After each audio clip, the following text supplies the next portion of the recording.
Video games are a remarkable way to both tell and experience stories. They invite you to enter worlds of action, fantasy, terror, and wonder. Not just a member of the audience, but an active participant. They are stories that are shaped not only by the visions of their creators, but by the choices you make as they unfold.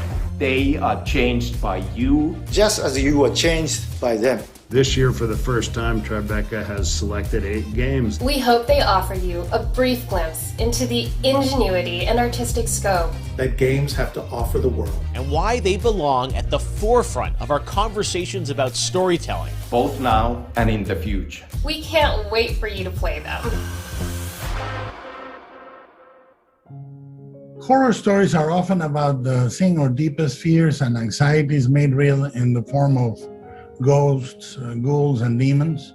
But in the survival horror game Signalis, the true horror lies not in the shambling monsters you find lurking in a subterranean bunker or an alien planet, but in what lies beyond the limits of human comprehension. Revelations so dreadfully that can shatter the mind. This is the cosmic horror of Signalis.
Kena Bridge of Spirits is a rich, compelling tale of fantasy and adventure with themes of trauma and loss of forgiveness.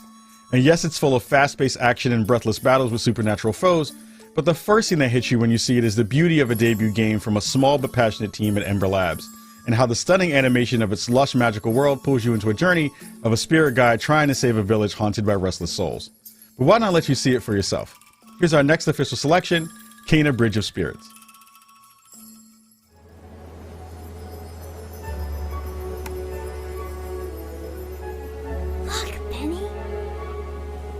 Ground yourself. Feel the energy of the mountain. draw on its power.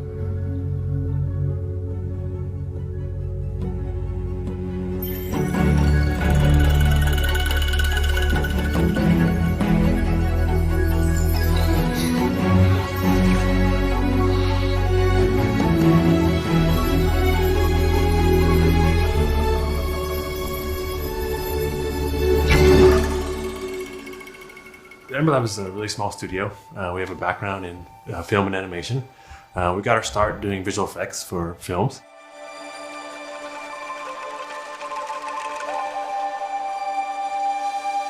And then from there we grew into doing a lot of animated work for commercials.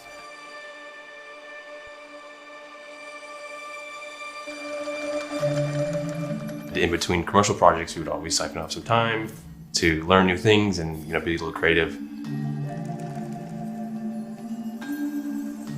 And over time, we decided that, wow, we have a real passion for games, and we wanted to throw our hat into the ring with our first project, Cana. Something tells me you did not come to our village looking for forest creatures. Hello, Spirit. I seek passage to the sacred mountain shrine. We've been playing games our whole lives together as brothers, and the action adventure games are sort of what we play together and we also enjoy. Yeah.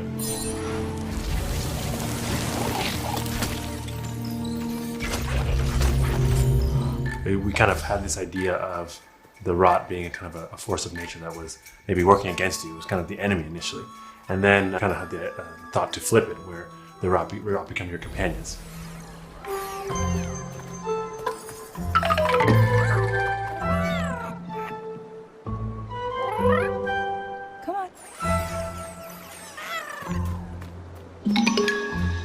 And that's when we kind of found that we had something kind of unique. It opened up a lot of cool mechanics, especially with the puzzles in the game.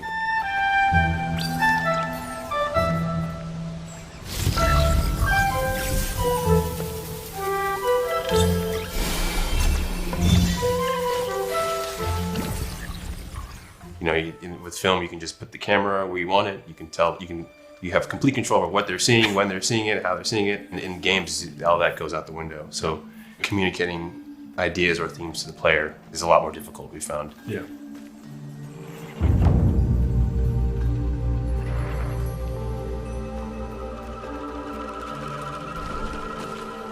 You have to be really sort of crafty in how you're getting communication to the player, especially when you're trying to do it through gameplay and not just always through cutscene. One of Tara's memories. I should see where it leads me.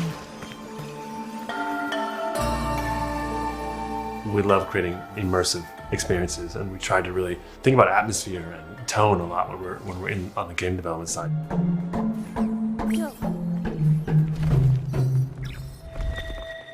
Storytelling and atmosphere is a big part of our traditional medium in terms of film aesthetics. Just having the world be something that you want to sit down and explore and be a part of was a goal of ours from the beginning.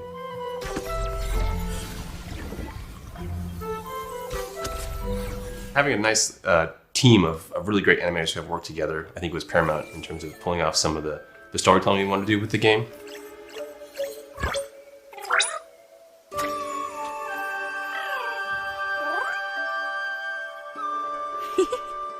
We're actually making a 45-minute animated movie inside of a game. Hi. We're really proud of the team. A lot of them come from the visual effects and animation background and kind of converted their skill sets from the film and animation background into developers on the game side.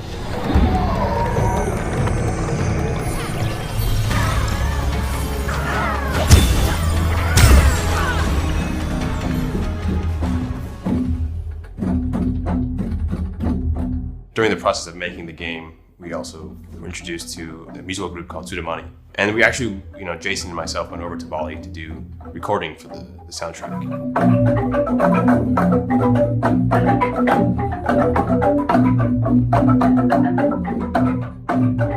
One of the things that's grown out of that relationship is Dewa is the composer, but his daughter Ayu is actually the voice of Cana. My name's Cana. What are you two doing out here? She's never done any voice acting, but she fit right in. It's okay. You have to go now. You know, we wanted to make a game that would just excite us if we saw it. You know, something that we would see the trailer. Oh yeah, that game looks awesome. Yeah. So as difficult as it has been, it's also very rewarding because it's like something that we would be very proud of. Yeah. Something that we would want to pick up ourselves. You must move on.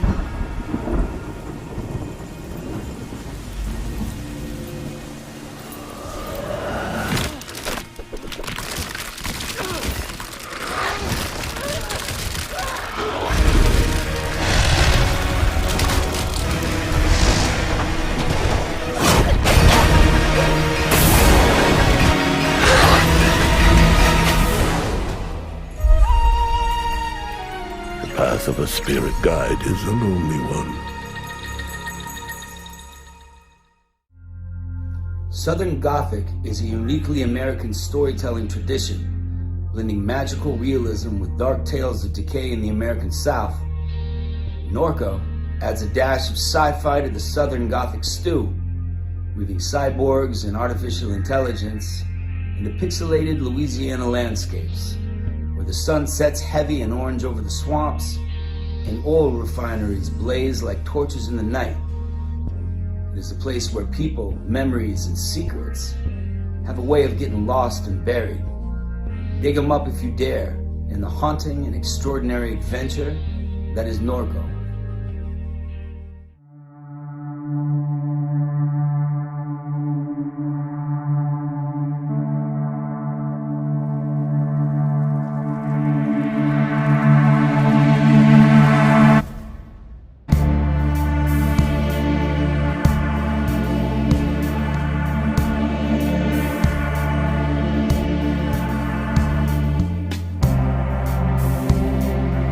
Geography of robots. There's a handful of devs, artists, and musicians making output that is largely centered around the American South and the psychogeography of the American South.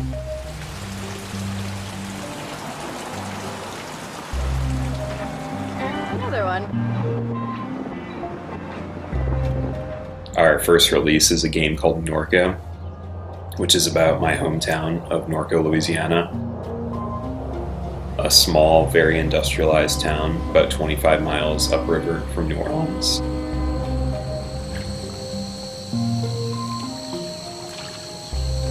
There's so many intersecting pieces of infrastructure. So many stories embedded in the landscape. I've been fascinated with that region since I was a kid. I wanted to synthesize all of those research interests into something, and Norco is that culmination of effort.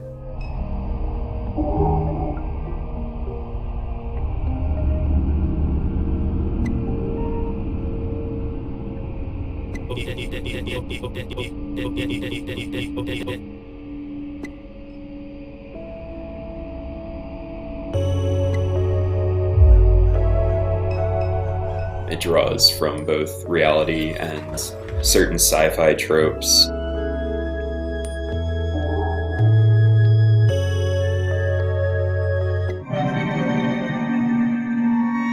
To explore little air pockets of the surreal within the reality of the game.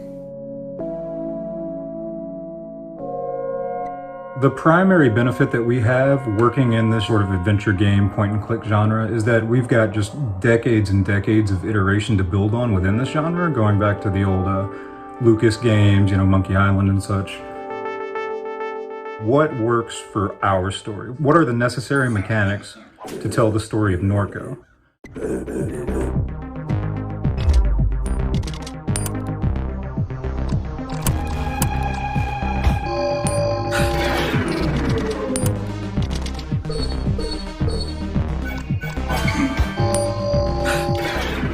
I was interrogating a lot of events and experiences from the past. I was playing a lot of 2D pixel art games at the time, a lot of traumatic events that occurred both in my personal life and the life of the region. that I was exploring, and I thought there was a kind of hauntological element to using pixel art to tell those stories.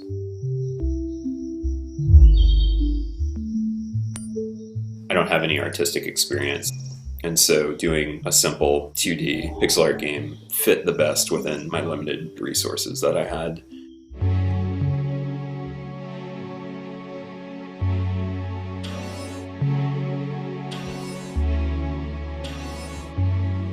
In the more recent years, big and small studios have really been pushing like what it means for player agency to take a front seat in a semi-linear narrative.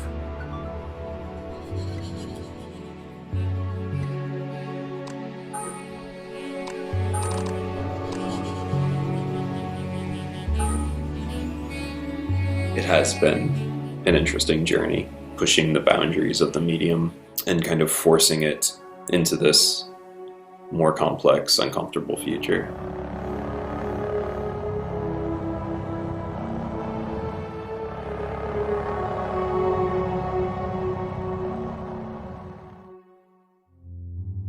In the handmade adventure game Harold Halibut, a spaceship full of people fleeing the Cold War crash lands in an alien ocean, where the sunken ship becomes a city that is forever stuck in the 1970s.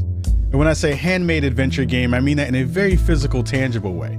Every set, every character, every floorboard, and every coffee cup has been meticulously handcrafted from wood, clay, cloth, and metal to bring this gorgeous world to life. I'm pleased to introduce the stop-motion adventure, Harold Halibut.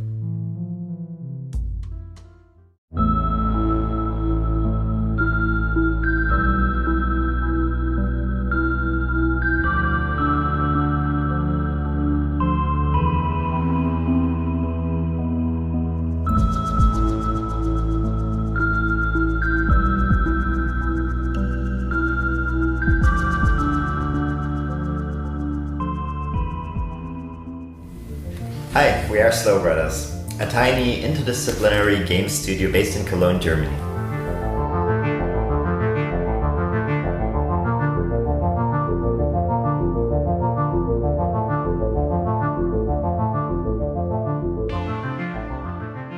Harold! Stop daydreaming! And don't forget to fix the light after cleaning up the paint. Sometimes I do wonder what life would have been like on Earth. It's been about 10 years since we started game development. Some of us have a film background, and at that time we were kind of frustrated about the big budgets needed to produce a feature-length film, the dependencies to producers. Being also game lovers, we thought that making a game instead of a film to tell a story might be the more approachable endeavor. We quickly realized that the budgeting thing at least wasn't too different from feature-length films, but we were way too deep into the process already of when we realized that.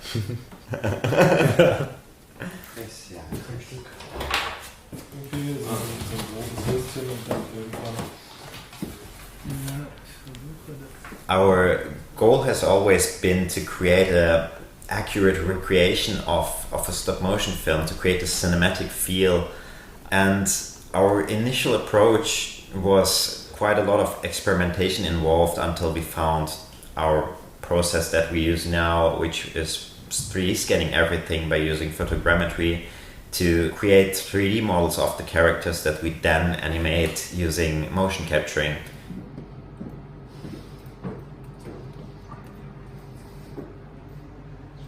Which gave us this fluidity and also all the options that we have in modern 3D games to light the scenes in a cinematic way and to use camera movement. So it's even a little bit different than traditional stop motion animation, and we really liked this mix of the digital world and the analog world.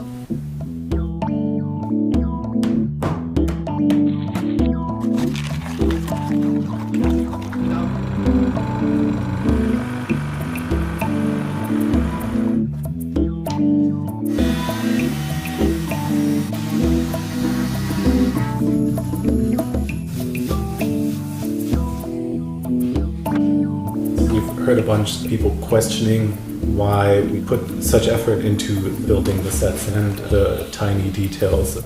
Ultimately, we think that's why the game feels the way it does is because of the sum of its parts and that level of detail coming together as like a greater thing. We just like put a lot of effort into giving the individual characters and Harold's social environment a lot of depths, and that ultimately makes for like a rich experience. Now, if you're quite ready. Sure. Ready for what? I made a breakthrough discovery at the Arboretum last night. Do you remember the last batch of bloomy rocks? Oh, the really small ones from the last intake? The ones with the strange shapes and the little holes and... The blue ones, yes. Turns out their surface composition doesn't just give us clues about our immediate aquatic environs. I think they've picked up some influences from outer space as well. We create a relatable science fiction world instead of having a super distant sci-fi future where things are so different that it might as well be magic.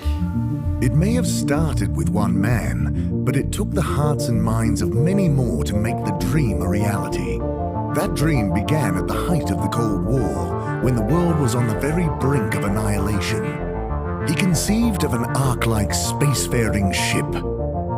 After 200 years, we finally arrived at our destination, only to find that the promising, watery planet contained no habitable landmass and dense toxic gases in the atmosphere.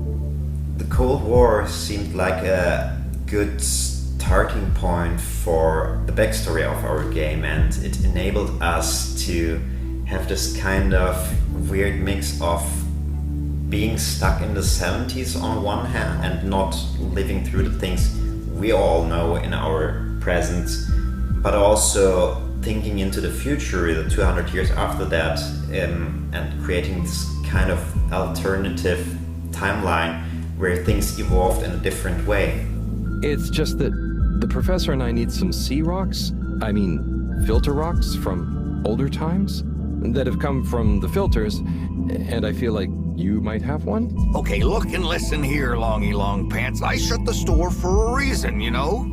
While we have this overarching storyline in our game with multiple story arcs, Harold is only one part of this bigger story, and we always kind of focus on Harold's personal interactions, relationships and friendships of Harold.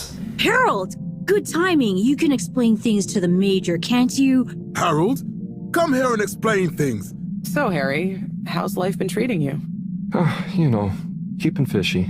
What? Keeping busy. Okay. Harold. Is everything okay? And therefore really concentrated on providing a lot of depth in those characters for players to ultimately explore. Harold, won't you stay? The jog team won't be the same without you. Yeah, venga, Harold! You can't leave now, I just got here! Jog team, jog team, jog team! Go jog team. Come on, Harold! Keep up! Deep breaths, Harold! You're doing great! Guys, have you got any tips? Just keep on moving, Harold. You never know when you'll have to slow down. So keep going while you can.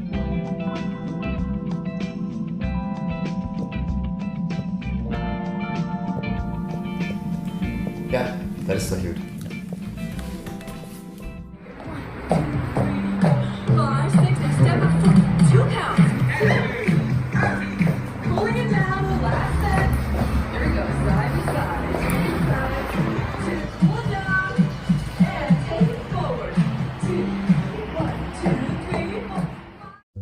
Imagine setting off across a vast desert on a rite of passage, with no one to share the long and lonely trip but your trusty hover bike.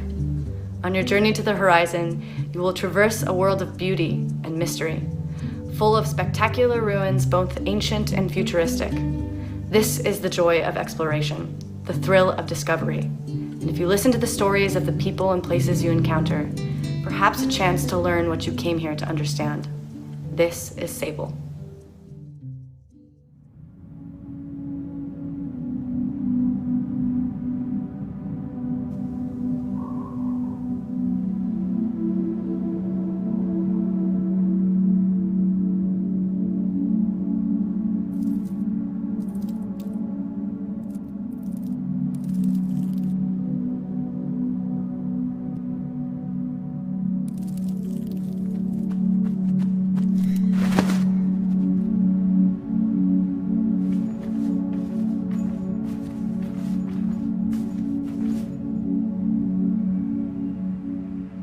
Shedworks is us. I'm Greg, this is Daniel, and we started out in my parents' shed.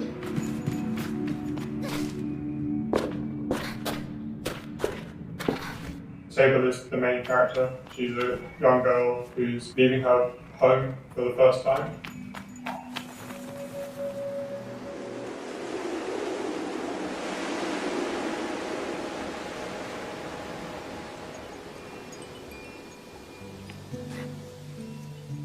The gliding is what Sable embarks on as the story starts, and it's something that everybody who comes of age in the world of Sable does. It's how you find out what you want to become in life. Leaving your home behind and experiencing the world, meeting people, trying things, helping folks in need, and ultimately deciding what do I want to devote my life to.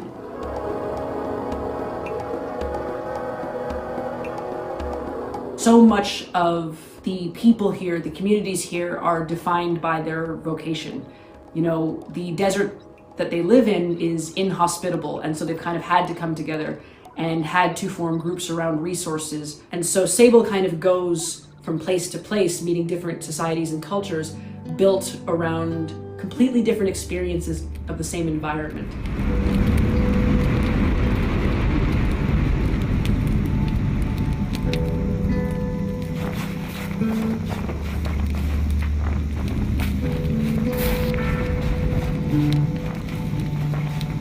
It means that she has to be a sponge, right? She's trying to figure out her place in the world, what she wants to do for the rest of her days. And I think that's what makes the story so fun. It really is about the places that you go, the people that you see, and the experiences that you have that not only shape her gliding, but shape her.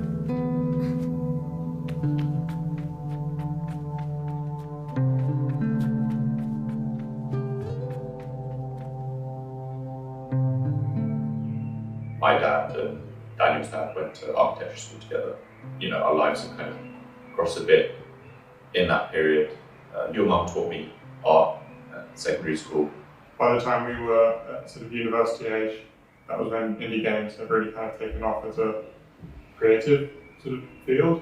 I started to think about if there was something that I could make myself.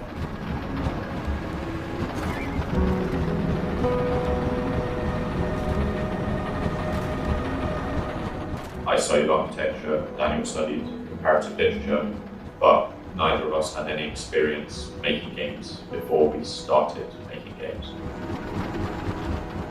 We kind of went to the pub one time and had a chat about how because we had none of these industry direct connections to skills or experience, we thought we'd start our own internship, do our own internship in the shed. The initial thought was just, let's get some experience under our belt and see where we go from there. Somehow 6 years or so later, we're here now, still going. Still going. Yeah.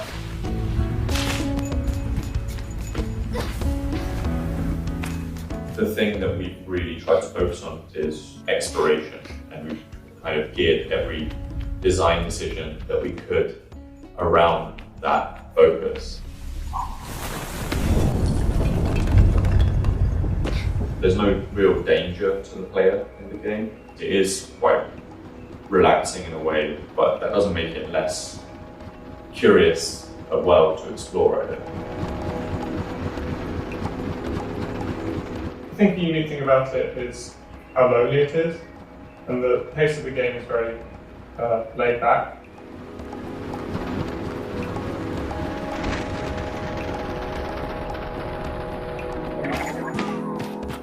It was the first game that we had designed that was really geared around our skills as well, our background. So we wanted to do something narrative focused, we had a background in comparative literature, we wanted something to architecturally focused, and my background in architecture helped with that. So I think that it's come from us in that way makes it quite unique.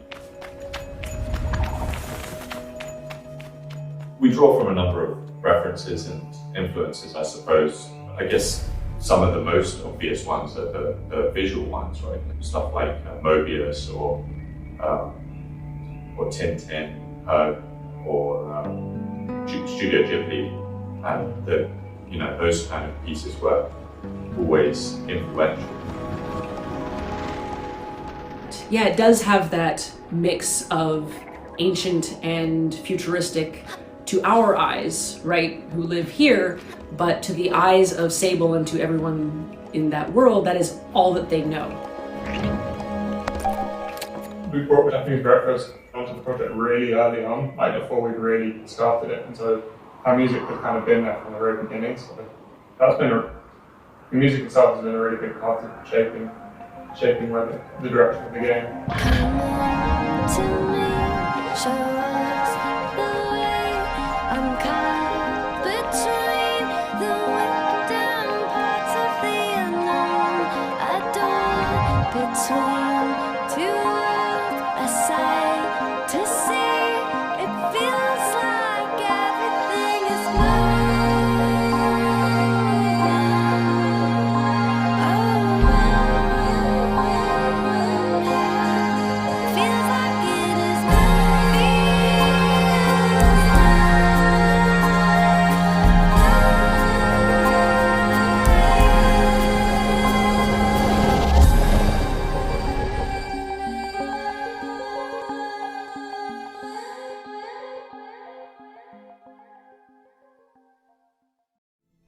In the Gothic fairy tale Lost in Random, the world is divided into 6 shadowy realms, where every citizen's fate is determined by the roll of a cursed die. You play as Even, a young girl who's set out on a quest to save her beloved sister, Odd. And with the help of your companion, a magical living die named Dicey, you'll find yourself battling your way through a dark wonderland, and if you want to win the game, you'll have to embrace the chaos and find a way to tip the odds in your favor. From the Odd and Even minds of Zoink Games, here is Lost in Random.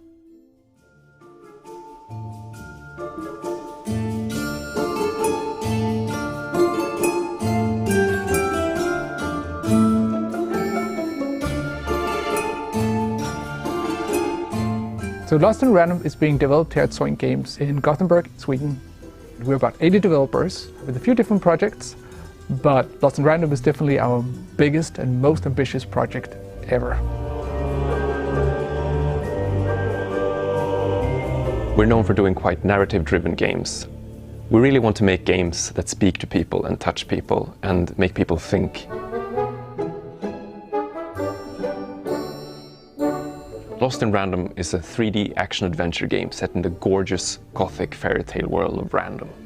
And it tells the tale of Even, a young girl who befriends Dicey, a living dice with incredible powers. Even goes on this journey to rescue her sister from the clutches of a mad queen who's obsessed with board games.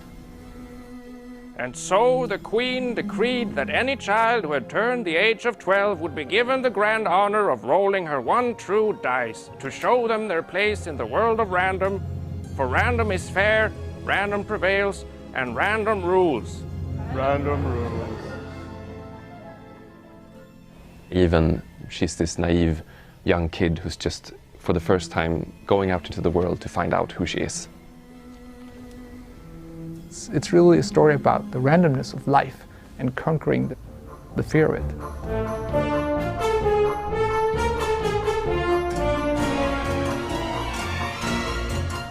Even and Dicey are a really fun duo.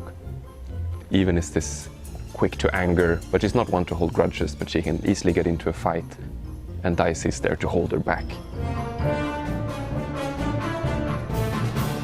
Dicey, who is this cute puppy kind of character, his moment to shine is when you're in combat. When Even rolls Dicey, he becomes this kind of Swiss army knife of magical power. No, Dicey. They should be scared of us, right? We're really in love with this project. It's a great story, it's great actors, it's the innovative gameplay, and it just feels like everything is just so perfectly packaged together around the dice and this universe. And the style of the game is kind of like something out of a Laika or Tim Burton movie. It's really everything we've dreamt of doing all these years. It's really great, and we can't wait for everybody to play it.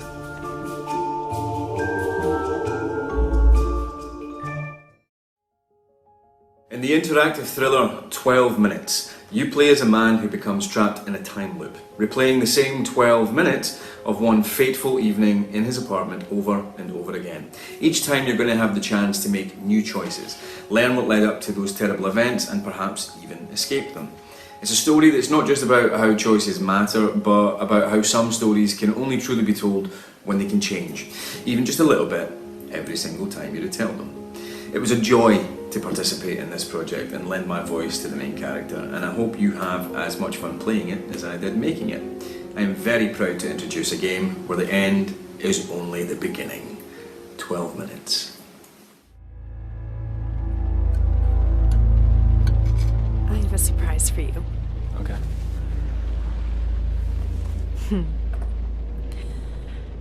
You want to guess what it is? This is an outfit for a newborn. You bought it this morning. You wanted to surprise me. I'm sorry. You're pregnant. You know? I know because you already gave it to me. This has happened before. What are you talking about? What's going on? Someone is coming. He's going to hurt us. He says you killed your father. I need to know what happened. Why are you doing this? My father died. Died of a heart attack? No, I didn't have anything to do with... Any second now, he's gonna knock on that door. Help me. This isn't happening. This can't be happening. Police, open up. My name is Luis. I'm the creator of 12 Minutes.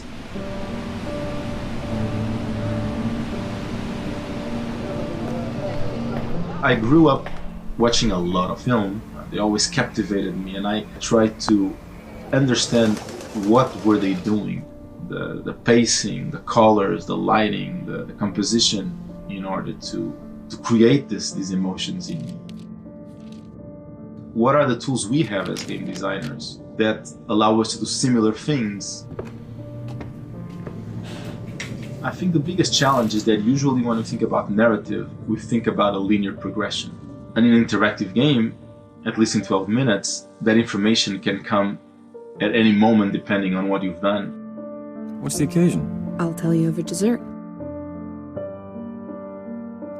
All right, I'm ready to get wowed by this dessert. Just give me 1 second.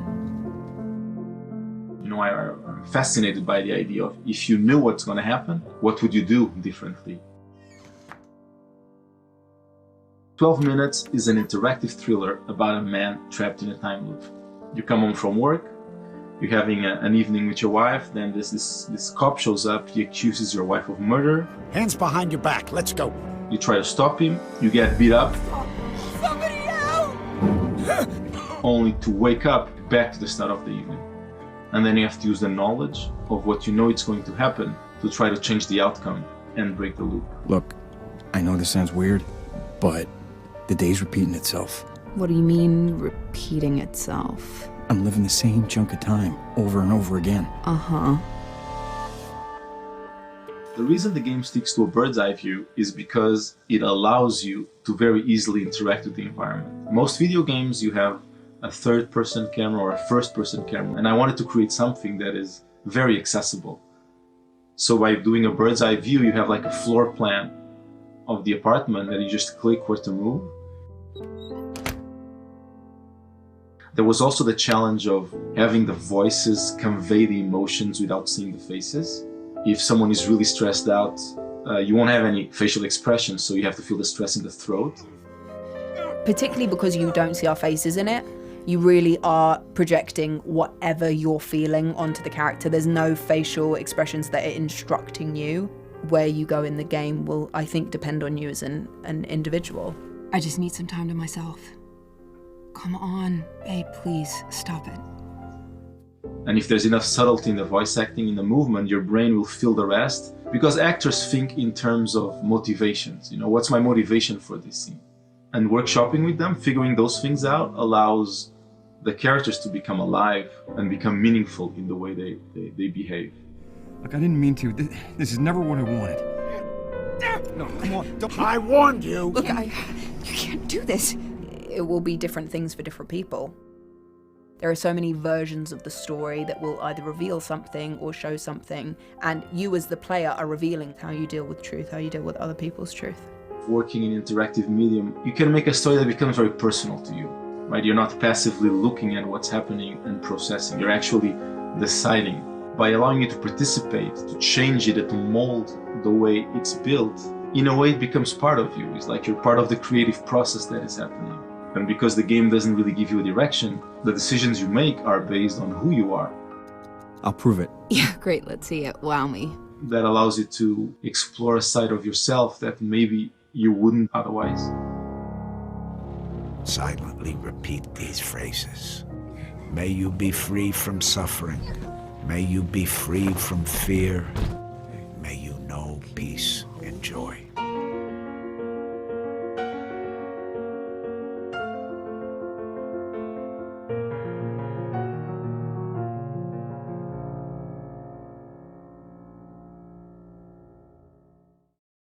If you're not familiar with The Big Con, a coming-of-age comedy adventure about a teen in the 1990s, well, let me explain.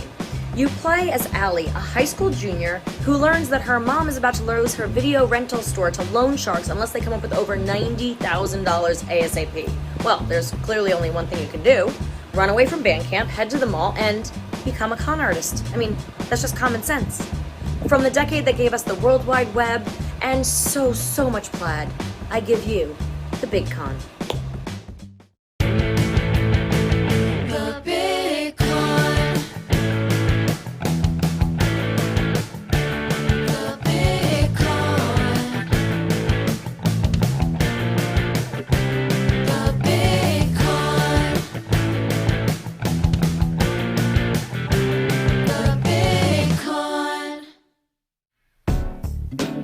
Hey, I'm Dave Proctor from Mighty L Studios, and I am the game director and writer on The Big Con. Mighty L is a company from Toronto. We're made up of some really awesome devs from this city. George Degenkamp, Saffron Aurora, Tabby Rose, Sakrina Diaz, and Yash Kulkarni is our core team. The Big Con is a adventure game where you hustle your way across 90s America as a teenage con artist. It's all for a good cause. You are trying to save your mom's video store. So you learn to pickpocket, wear disguises, talk your way into and out of trouble. All for that good, not so good cause of making sure your family business stays afloat.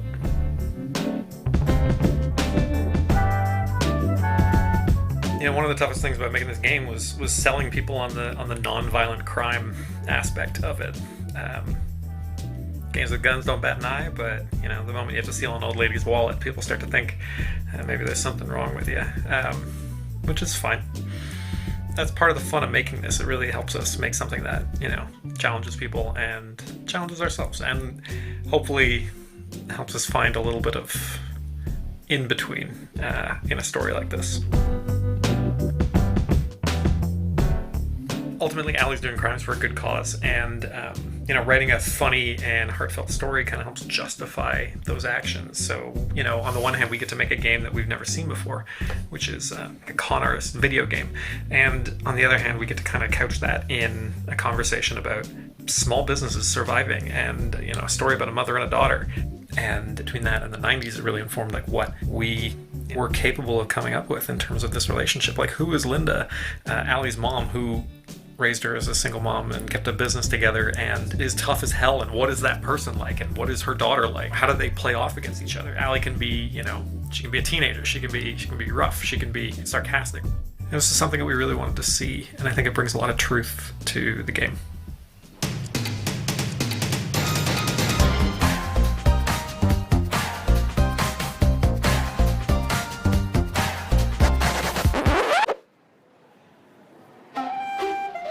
If it makes us laugh, it goes in the game. That was our rule.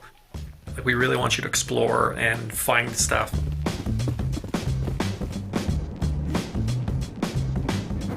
Random conversations with people that, you know, some people might see, some people might not. It makes us happy knowing that it's in there.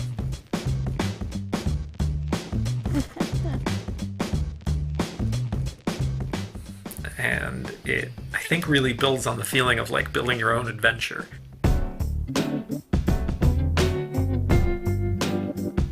The 90s are just not they're not as done in video games, but we wanted to do it. We wanted to get in there. The 90s are a time when you don't have cell phones, you don't have the internet, you don't have the ability to look this stuff up if you need to, and it makes it a little bit more believable that you can be a traveling con artist, which I think is part of the charm. And so, you know, with the 90s means that we also get to do this ripping, colorful palette that Saffron put together. I watched a lot of cartoons growing up. Hey Arnold, Doug, and The Simpsons. They sort of set the foundation for this cartoon 90s aesthetic. Bright, contrasting colors, exaggerated features, and like fun geometric patterns. So Allie is a very does what she wants character. She wears her cap backwards. That to me was always the signature look of the cool leader type character that you'd see in a lot of cartoons. You know, she has the ripped jeans, the baggy t-shirt, and she also wears her plaid shirt wrapped around her waist, which is, you know, a very, I think, 90s style. The references from Burblos to music or grunge or you know, what movies were popular, and like it just, we don't want to beat you over the head with nostalgia, but we want to bring you there. We want you to be on this journey with us. The Big Con is the 90s crime adventure you've been waiting for. What do you think, Rad Ghost? Okay. I just want to finish off by saying thank you so much for the opportunity to be a part of this. And to be, you know, in the presence of such incredible games, and really just incredible international talent. Means a lot to a pretty stoked team from Toronto. So we hope to see you there, and we may try to steal the award anyways.